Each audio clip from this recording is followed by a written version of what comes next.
Hey everyone, स्वागत है आप सभी का स्टडी और चैनल पर। तो अगर आप भी एमपीपीएससी 2026 की तैयारी कर रहे हैं तो ये लेक्चर बिल्कुल स्किप मत करना, क्योंकि हम यूनिट 10 मतलब एमपी ट्राइब से related most expected 200 MCQ solve करेंगे, जिसमें से 4 से 5 क्वेश्चन इन्हीं एमसीक्यूज में से आने के चांसेस हैं। तो चलिए स्टार्ट करते हैं हमारे लेक्चर को। तो हम यहाँ पर 200 most IMP most important question solve करने वाले हैं एमपी टाइप से रिलेटेड। आप सभी जानते हैं कि यूनिट 10 कितनी इम्पोर्टेंट है। तो चलिए स्टार्ट करते हैं। फर्स्ट क्वेश्चन से हमारे, मध्य प्रदेश में सबसे बड़ी जनजाति कौन सी है? तो मध्य प्रदेश में सबसे बड़ी जनजाति भील है।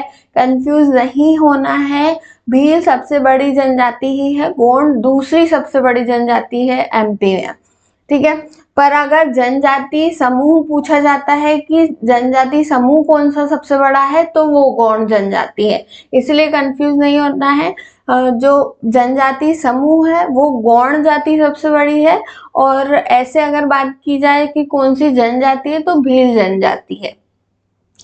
इसके बाद मध्य प्रदेश की दूसरी सबसे बड़ी जनजाति कौन सी है? तो गौंड जनजाति है। नेक्स्ट पे चलते हैं। मध्य प्रदेश का tribal research and development institute कहाँ स्थित है? तो मध्य प्रदेश का जो tribal research and institute centre है वो भोपाल में स्थित है।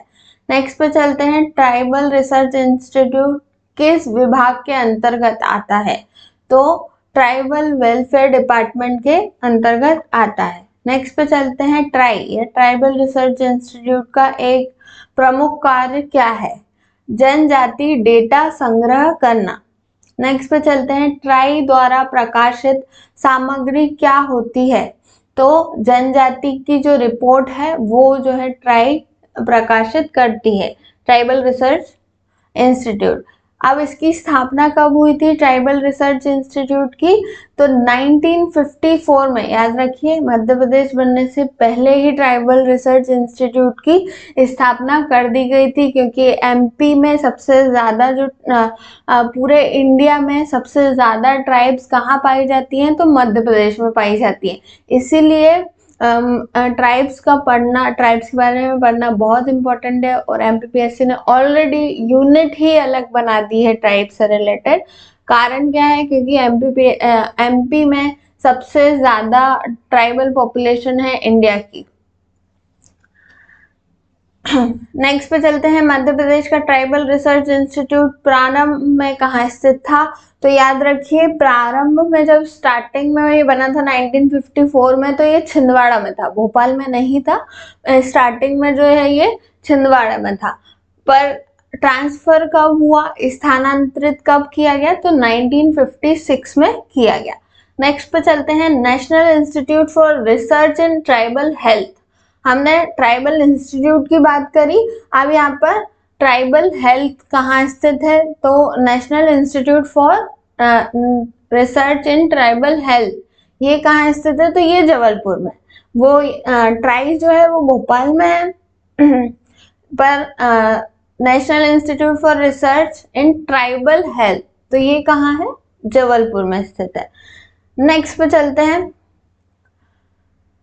Tribal institute of research in tribal health north की स्थापना कब की गई? ये जबलपुर में है, पर इसकी स्थापना कब की गई? 1984 में। फिर नर्थ किस संगठन के अंतर्गत कार्य करता है? तो Indian council of medical research के अंडर जो है नर्थ काम करता है। नेक्स्ट पे चलते हैं। मध्य प्रदेश जनजातीय संग्रहालय कहाँ स्थित है? तो कहाँ पर स्थित है? भोपाल में स्थित है। फिर मध्य प्रदेश ट्राइबल म्यूजियम भोपाल की स्थापना कब की गई?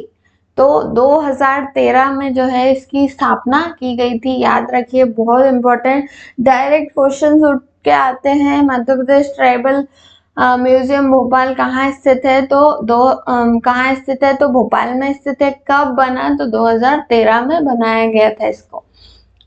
नेक्स्ट पे चलते हैं। बादल बोई ट्राइबल म्यूजियम कहाँ स्थित है? तो बादल बोई ट्राइबल म्यूजियम जो है वो छिंदवाड़ा में स्थित है। अब बादल भोई ट्राइबल म्यूजियम ये किसके नाम पे है? तो ये स्वतंत्रता सेनानी थे बादल भोई, उनके नाम पर रखा गया है बादल भोई ट्राइबल म्यूजियम का नाम, जो कि कहाँ स्थित है? तो छिंदवाड़ा में स्थित है। ये दोनों क्वेश्चन हमारे इस तरीके से सॉल्व हो गए कि बादल भोई कौन थे? तो स्वतंत्रता सेनानी थे। नेक्स्ट पे चलते हैं, बादल भोई ट्राइबल म्यूजियम कब बना, किस सन में स्थापित हुआ? तो 1954 में। सन याद करना बहुत जरूरी है, डायरेक्ट क्वेश्चन पूछ लिया जाता है, तो धीरे धीरे आप याद करते चलिए ये लेक्चर के साथ, ताकि आपको याद हो जाए। और रिवीजन के लिए भी सेव कर सकते हैं इस वीडियो को, और लाइक शेयर सब्सक्राइब करना ना भूले अगर आपको ये लेक्चर अच्छा लग रहा है। इसके बाद आदि आर्ट या आदिवासी tribal and folk art museum कहाँ स्थित है? तो ये खजुराहो में स्थित है। याद रखिए, इस चीज से याद हो जाएगा कि खजुराहो में बहुत बड़ा जो है आर्ट फेस्टिवल होता है हर साल। तो आदिवासी tribal and folk art museum भी कहाँ है? तो खजुराहो में स्थित है। नेक्स्ट पे चलते हैं, आदिवासी ट्राइबल म्यूजियम की स्थापना कब की गई? खजुराहो में की गई। कब की गई? 2001 में स्थापना की गई। इसके बाद आता है सहरिया ट्राइबल म्यूजियम कहाँ स्थित है? तो सहरिया ट्राइबल म्यूजियम जो है शिवपुर में स्थित है। अब सहरिया जो ट्राइब है वो नॉर्थ में है, जो शिवपुर मुरैना भिंड वाला जो एरिया है ना, यहाँ पर ही सहरिया जो ट्राइब है ये ज्यादातर पाई जाती है, इसलिए जो म्यूजियम है वो भी कहाँ है? तो शिवपुर में स्थित है। नेक्स्ट पे चलते हैं, सहरिया ट्राइबल म्यूजियम की स्थापना कब की गई? तो 2015 में की गई। इसके बाद रानी दुर्गावती म्यूजियम कहाँ स्थित है? तो जबलपुर में स्थित है। अब याद रखिए, जबलपुर महाकौशल वाला रीजन है। महाकौशल जो है गोंडवाना लैंड में आता है, और रानी दुर्गावती गोंडवाना की रानी थी। तो जो सबसे बड़ी सिटी है वहां पर ही कोशिश की जाती है कि म्यूजियम बनाया जाए, तो इसीलिए कहाँ पर बनाया गया? जबलपुर में बनाया गया रानी दुर्गावती का म्यूजियम। नेक्स्ट पे चलते हैं, रानी दुर्गावती म्यूजियम किस स्थान की स्थापना कब की गई? तो 1976 में की गई। नेक्स्ट पे चलते हैं, निम्न में से कौन सा संग्रहालय सबसे पुराना है? तो बादल भोई संग्रहालय जो है वो सबसे पुराना है। नेक्स्ट पे चलते हैं, जनजाति समाज में भड़वा का मुख्य कार्य क्या होता है? तो भड़वा का मुख्य कार्य जो पूजा पाठ या फिर झाड़ फूक करते हैं वो मुख्य कार्य होता है जनजाति समाज। तो याद रखिए, भड़वा कौन होता है? तो जो पूजा पाठ करवाता है या फिर झाड़ फूक करता है उसको भड़वा कहा जाता है। नेक्स्ट पे चलते हैं, बगाड़िया जनजाति समाज में किसे कहा जाता है? तो बगाड़िया किसे कहा जाता है? जो विवाह कराने वाला जो मध्यस्थ होता है उसे बोला जाता है बगाड़िया। क्या कहा जाता है? तो भगाड़िया कहा जाता है। जो मीडिएटर होता है शादी ब्याह करवाने के बीच में, उसे भगाड़िया बोला जाता है। नेक्स्ट पे चलते हैं, भील जनजाति में कुल कितनी क्लेन या कुल है, मतलब सब कास्ट है, सब जाति है, तो 71 जो है कुल, मतलब क्लेन्स है। कितनी क्लेन है? तो 71। भील जनजाति में कितनी क्लेन्स है? तो 71 क्लेन्स है। इसके बाद भील जनजाति का प्रसिद्ध नृत्य कौन सा है? तो घूमर जो है वो प्रसिद्ध नृत्य है भील जनजाति का। अब इस चीज से समझिए भील जनजाति कहाँ पाई जाती है सबसे ज्यादा? तो निमाड़ मालवा वाला जो रीजन है, जो कि अधिकतर गुजरात राजस्थान वाले जो बॉर्डर एरिया है वहां पर पाई जाती है भील जनजाति। कहाँ पर पाई जाती है? तो निमाड़ और निमाड़ मालवा वाला जो रीजन है वहां पर, जो गुजरात और राजस्थान बॉर्डर है। तो गुजरात में घूमर राजस्थान में घूमर बहुत ज्यादा है, इसीलिए जो भील जनजाति है वो घूमर करती है, तो वहीं का राजस्थान का इन्फ्लुएंस है, इसीलिए जो भील जनजाति है वो घूमर करती है। नेक्स्ट पे चलते हैं, निम्न में से कौन सा भील जनजाति का नृत्य है? तो ये दोहा जो है ये भी भील जनजाति का नृत्य है। फिर लटमार साला या लतमार साला किससे संबंधित है? तो भील जनजाति का नृत्य है। ये नाम याद रखिए, नृत्यों से रिलेटेड कौन कौन से अलग अलग नृत्य हैं ये सब पूछा जाता है। लटमारशाला ये आ सकता है क्वेश्चन में, पेपर में, तो जरूर बार बार इस चीज को बार बार बोलेंगे। लतमारशाला कौन सी जनजाति से रिलेटेड है? तो भील जनजाति से रिलेटेड है, तो आपको धीरे धीरे याद हो जाएगा। नेक्स्ट पे चलते हैं, निम्न में से कौन सा भील जनजाति का नृत्य नहीं है? तो जो गरबा है वो नहीं है भील जनजाति का। गहरी, हाथी माना, गोरी, ये सब क्या है? भील जनजाति के नृत्य है। फिर आता है रेलो किस जनजाति का प्रमुख लोकगीत है? तो ये भील जनजाति का जो है प्रमुख लोकगीत है। अभी तक हमने नृत्य देखे, पर ये रेलो क्या है? तो ये लोकगीत है, फोक सॉन्ग है। कई बार ये क्वेश्चन आ सकता है कि रेलो क्या है? तो रेलो जो है वो फोक सॉन्ग है, कौन सी जनजाति का है? तो भील जनजाति का। नेक्स्ट पे चलते हैं, ताड़ी। ताड़ी भील जनजाति में किससे संबंधित है? तो ये पेय पदार्थ है या एक तरीके का ड्रिंक है जो पिया जाता है भील जनजाति में।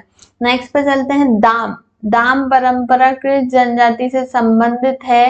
तो दाम परंपरा जो है भील जनजाति से संबंधित है। इस परंपरा में जो छोटे बच्चे होते हैं उनको इन्फेक्शन से बचाने के लिए एक लोहे की कुछ रॉड गर्म की जाती है और उनके हाथों पे टच करवाई जाती है, जिससे माना जाता है कि उन्हें किसी भी प्रकार का इन्फेक्शन नहीं होता है। नेक्स्ट पे चलते हैं, भील जनजाति में अकाल मृत्यु या अकाल मृत्यु वाले व्यक्ति की स्मृति में क्या बनाया जाता है, तथा महिला की मृत्यु, जो महिलाओं की अकाल मृत्यु होती है उनके टाइम क्या बनाया जाता है? तो गाटा या गताला, ठीक है, गाता या गतला या सती गाथा, जो स्त्री है उनके लिए सती गाथा बनाया जाता है, और गाटा या गतला जो है वो पुरुषों के लिए बनाया जाता है जो अकाल मृत्यु मरते हैं, कम एज के मरते हैं। तो गांव के बाहर ऐसा स्तंभ जैसा बनाया जाता है और इस चीज को सेलिब्रेट किया जाता है, क्योंकि कहा जाता है वो आफ्टर लाइफ में वो दूसरी अपनी लाइफ में एंटर करते हैं, तो वो जो लाइफ है वो बहुत अच्छी रहे, उस चीज के लिए जो है वो गाता या गतला बनाते हैं।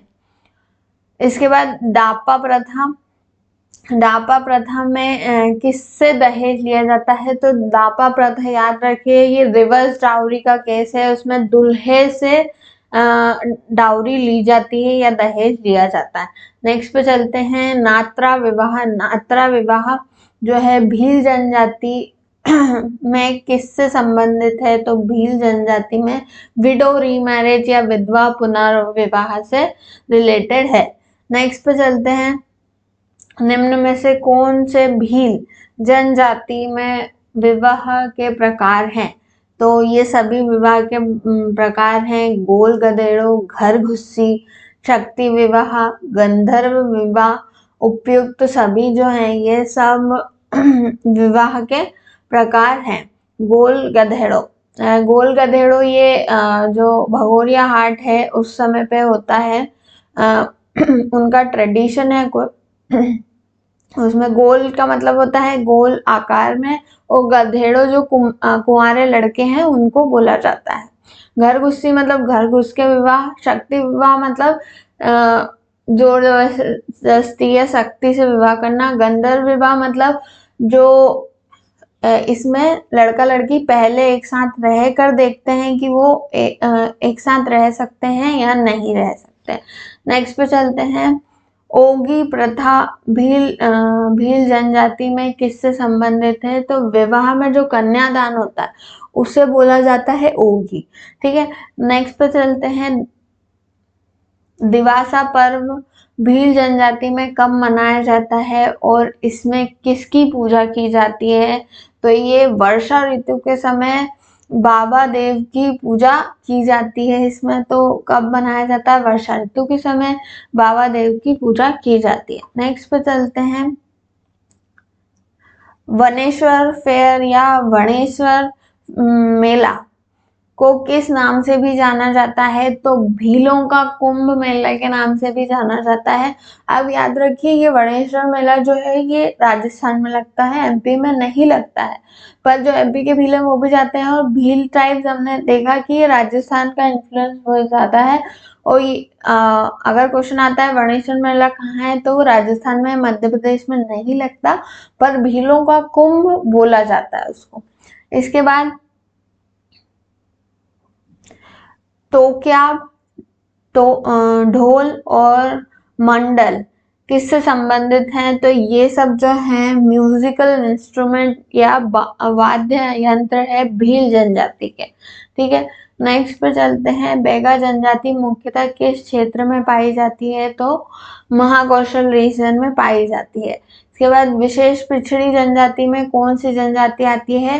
तो 3 जनजाति मध्य प्रदेश में है जो विशेष पिछड़ी जनजाति में आती हैं, बेगा, सहारिया और भारिया। ये 3 जनजाति हैं जो मध्य प्रदेश की सबसे ज्यादा पिछड़ी जनजाति हैं। नेक्स्ट पे चलते हैं, मध्य प्रदेश में सहारिया जनजाति मुख्यतः कहाँ पाई जाती है?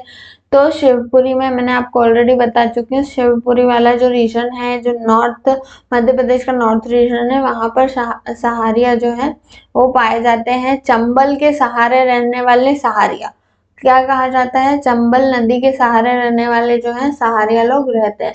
नेक्स्ट पे चलते हैं, भील जनजाति का मुख्य निवास क्षेत्र कौन सा है? तो पश्चिम मध्य प्रदेश जो है वो भील जनजाति का निवास क्षेत्र है। नेक्स्ट पे चलते हैं, कोरकू जनजाति मुख्यतः किस जिले में पाई जाती है? तो बैतूल जिले में पाई जाती है। बैगा चक किस जिले में स्थित है? तो बैगा चक जो है वो डिंडोरी जिले में स्थित है। नेक्स्ट पे चलते हैं, मध्य प्रदेश में कुल कितनी अनुसूचित जनजाति पाई जाती है? तो 46 अनुसूचित जनजाति पाई जाती है। मध्य प्रदेश में अनुसूचित जनजाति की जनसंख्या लगभग कितनी है? तो 21% जो है मध्य प्रदेश की टोटल पॉपुलेशन में 21% जो है अनुसूचित जनजाति पाई जाती है। नेक्स्ट पे चलते हैं, जनजाति गौरव दिवस या ट्राइबल प्राइड डे कब मनाया जाता है? तो 15 नवंबर को मनाया जाता है। नेक्स्ट पे चलते हैं, भारत में जनजाति गौरव दिवस मनाने की शुरुआत कब से हुई? तो 2021 से की गई। नेक्स्ट पे चलते हैं, जनजाति गौरव दिवस किसके जन्मदिन पर मनाया जाता है? तो बिरसा मुंडा के जन्मदिन पर मनाया जाता है। इसके बाद आदि उत्सव 2025 का आयोजन मध्य प्रदेश के किस जिले में हुआ? तो मंडला जिले में हुआ। नेक्स्ट पे चलते हैं, आदि बाजार का प्रमुख उद्देश्य क्या होता है? तो उसका उद्देश्य जो है, आदि बाजार का प्रमुख उद्देश्य जनजातीय उत्पादों के विवरण को बढ़ावा देना है। इसके बाद कीर, मीणा और पारधी को हटाने के बाद वर्तमान में मध्य प्रदेश में कुल कितनी जनजाति? तो अभी पहला जो मैंने क्वेश्चन बताया उसमें 46 जनजाति थी, पर ये 3 जनजातियों को हटा दिया गया। किस किस को? कीर, मीणा और पारधी, इन तीनों को जनजाति में से हटा दिया गया है। तो कितनी बची है? 43 जनजाति बची हैं। क्यों? कुछ कारण ये रहता है कि इनका कल्चर बहुत अलग है, या फिर ये पॉपुलेशन में बहुत ज्यादा कम है। इसके कारण इन तीनों को जो है हटा दिया गया है जनजाति की सूची में। किस किस को? कीर, मीणा और पारधी को।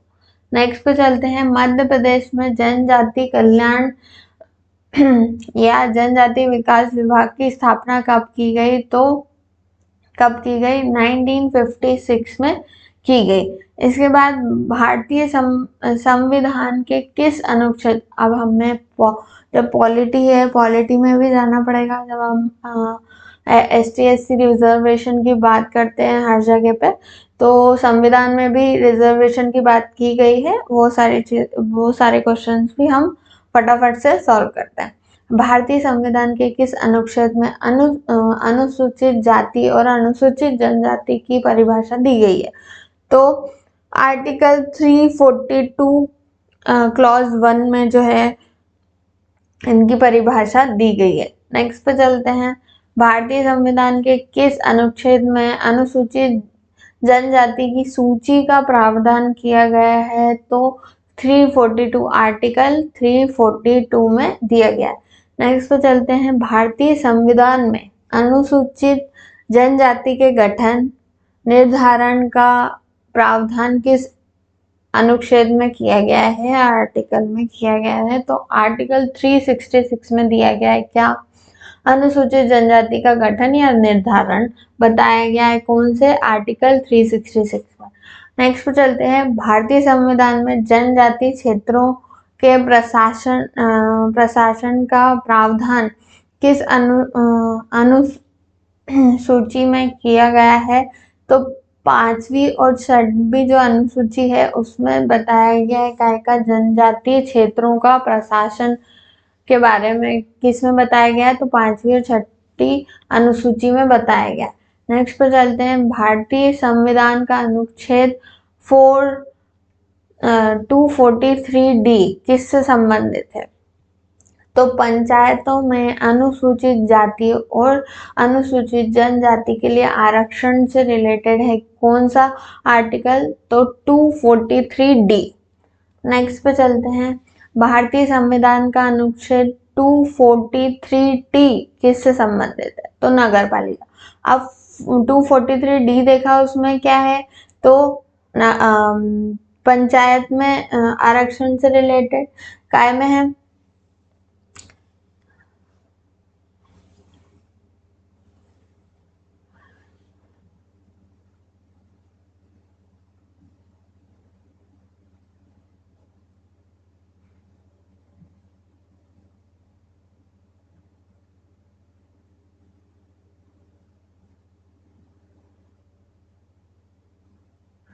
तो आर्टिकल 243D उसमें क्या है? पंचायतों में अनुसूचित जाति और जनजाति के आरक्षण के लिए पूछा जाए तो कौन सा आर्टिकल है? 243D। पंचायत में आरक्षण मिलता है। इसके बाद जो नगर पालिका में आरक्षण है वो कौन सा आर्टिकल में दिया गया है? तो 243T में। ठीक है। नेक्स्ट पे चलते हैं। भारतीय संविधान का अनुच्छेद 330 किससे संबंधित है? तो लोकसभा में जो है आरक्षण से रिलेटेड है। अनुसूचित जाति और जनजाति के लोकसभा में आरक्षण से रिलेटेड है कौन सा आर्टिकल? 330। 243D कैसे रिलेटेड है? तो पंचायत में आरक्षण से रिलेटेड है। 243T कैसे? नगर पालिका में आरक्षण से। और 330 लोकसभा में आरक्षण से। नेक्स्ट पे चलते हैं। भारतीय संविधान का अनुच्छेद 332 किससे संबंधित है? तो राज्यसभा में आरक्षण से रिलेटेड है।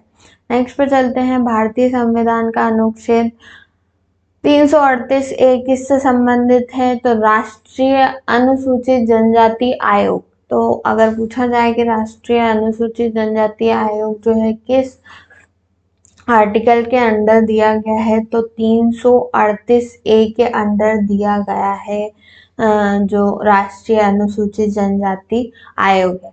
नेक्स्ट पे चलते हैं।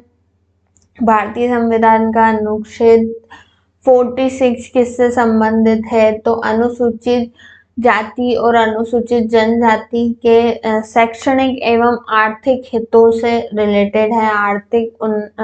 आर्थिक हितों की उन्नति से रिलेटेड है। नेक्स्ट पे चलते हैं। मध्य प्रदेश विधानसभा में अनुसूचित जनजाति ST के लिए कितनी सीटें आरक्षित हैं? तो मध्य प्रदेश की जो विधानसभा है उसमें ST के लिए जो है 47 सीटें हैं। कितनी? 47 सीटें मध्य प्रदेश की विधानसभा में आरक्षित हैं। नेक्स्ट पे चलते हैं।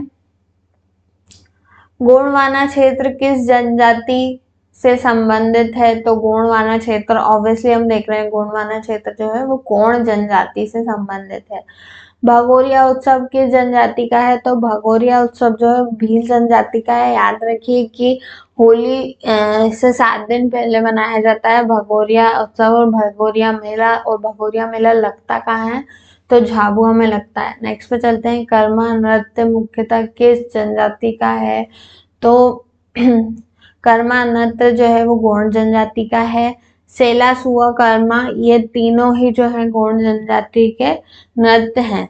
ये देखिए सेला, मैंने बोला सेला नृत्य किस जनजाति का है? तो गौड़ जनजाति का। सुआ भी जो है वो गौड़ जनजाति का है, कर्मा भी गौड़ जनजाति का है। तो इससे याद रखिए, एक तरीके से राइम की तरह के तरीके से याद रख सकते हैं। सेला, सुआ और कर्मा ये तीनों जो हैं गौड़ जनजाति के नृत्य हैं।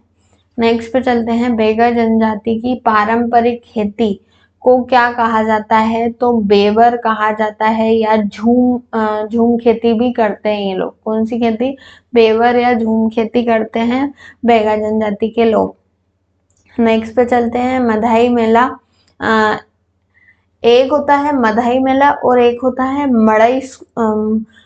मड़ई उत्सव। तो मड़ई उत्सव जो है वो भील मनाते हैं, मधाई मेला जो है वो गोंडों का होता है, गोंड ट्राइब्स का। याद रखिए, कंफ्यूज नहीं होना है। अगर मड़ई उत्सव आता है तो वो भील का है, और मधाई मेला आता है तो वो गोंड ट्राइब का। नेक्स्ट पे चलते हैं, तांदुल्ला शब्द किस जनजाति में चावल के लिए प्रयोग किया जाता है? तो गौड़ जनजाति में चावल के लिए प्रयोग किया जाता है। इसके बाद बिछवार किस जनजाति की उपजाति है? तो बिछवार जो है गौड़ जनजाति की उपजाति है। हलवा जनजाति मुख्यतः किस क्षेत्र में पाई जाती है? तो छत्तीसगढ़ सीमा वाला जो क्षेत्र है उसमें पाई जाती है हलवा जनजाति। नेक्स्ट पर चलते हैं, कोल जनजाति मुख्यतः कहाँ पाई जाती है? तो बघेलखंड में पाई जाती है कोल जनजाति। नेक्स्ट पे चलते हैं, मध्य प्रदेश में बेगा जनजाति को किस श्रेणी में रखा गया है? तो विशेष पिछड़ी जनजाति मानी जाती है। मैंने बताया आपको, बेगा, भारिया और सहरिया ये तीनों जो है विशेष पिछड़ी जनजाति में रखी गई है मध्य प्रदेश में। नेक्स्ट पे चलते हैं, मध्य प्रदेश जनजाति संग्रहालय भोपाल में ऑलरेडी आपको बता चुकी हूँ, जो कि 1954 में बना था, और सबसे पहले छिंदवाड़ा में था, इसके बाद शिफ्ट हुआ था कहाँ? भोपाल में। नेक्स्ट पे चलते हैं, भील शब्द का अर्थ क्या होता है? भील शब्द का अर्थ जो है वो धनुर्धर होता है। इसके बाद कोरकू जनजाति किस भाषा परिवार से आती है? तो ऑस्ट्रो एशियाटिक जनजाति भाषा परिवार से आती है। ऑस्ट्रो एशियाटिक भाषा परिवार से आती है कोरकू जनजाति। और कोरकू जनजाति कहाँ पाई जाती है? तो कोरकू जनजाति जो है साउथ मध्य प्रदेश के जो साउथ का पार्ट है, बैतूल वाला जो एरिया हो गया, वहाँ पे सबसे ज्यादा पाई जाती है। नेक्स्ट पे चलते हैं, गोरा गोरी पर्व किस जनजाति का है? तो ये गौड़ जनजाति का है। इसके बाद बेगा जनजाति किस वृक्ष को पवित्र मानती है? तो साल वृक्ष को पवित्र मानती है। भगोरिया हाट किस जिले में प्रसिद्ध है? तो भगोरिया हाट जो है वो झाबुआ जिले में प्रसिद्ध है। इसके बाद पैन किस जनजाति के देवता माने जाते हैं? तो पैन गौड़ जनजाति के देवता माने जाते हैं।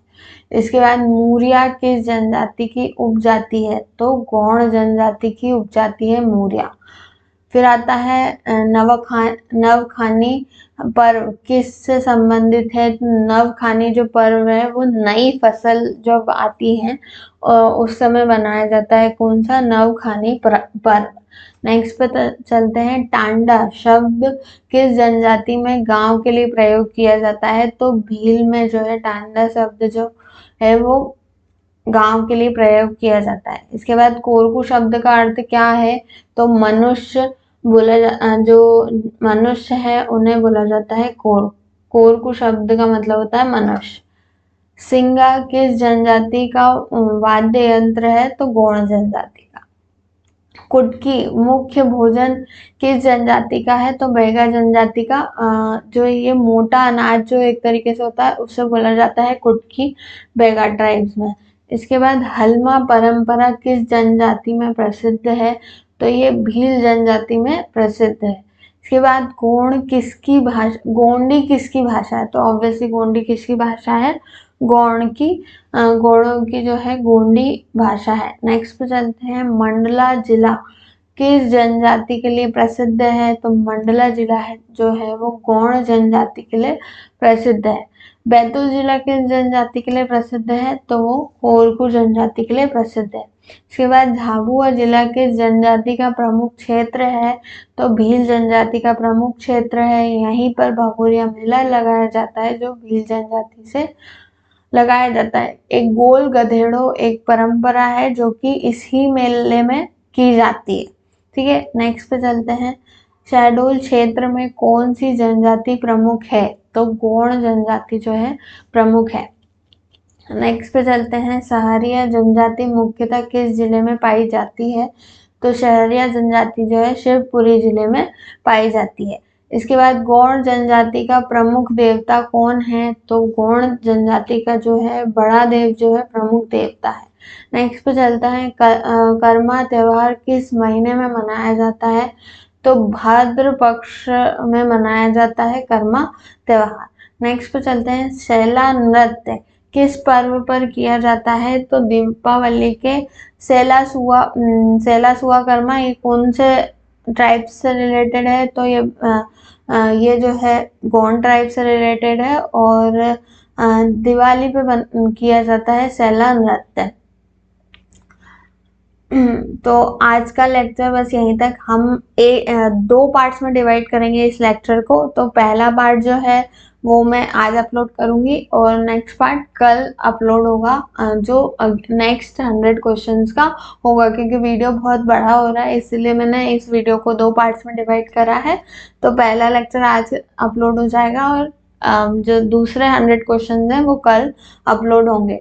तो thank you for watching the video. अगर आपको ये वीडियो थोड़ा भी हेल्पफुल लगा है तो मेरे चैनल को लाइक शेयर सब्सक्राइब करना ना भूलें। बहुत ज़्यादा मेहनत करी है मैंने ये क्वेश्चंस ढूंढने में, क्वेश्चंस बनाने में, तो लाइक शेयर सब्सक्राइब करने में बिल्कुल कंजूसी ना करें। Thank you for watching the video. मिलते हैं नेक्स्ट लेक्चर में।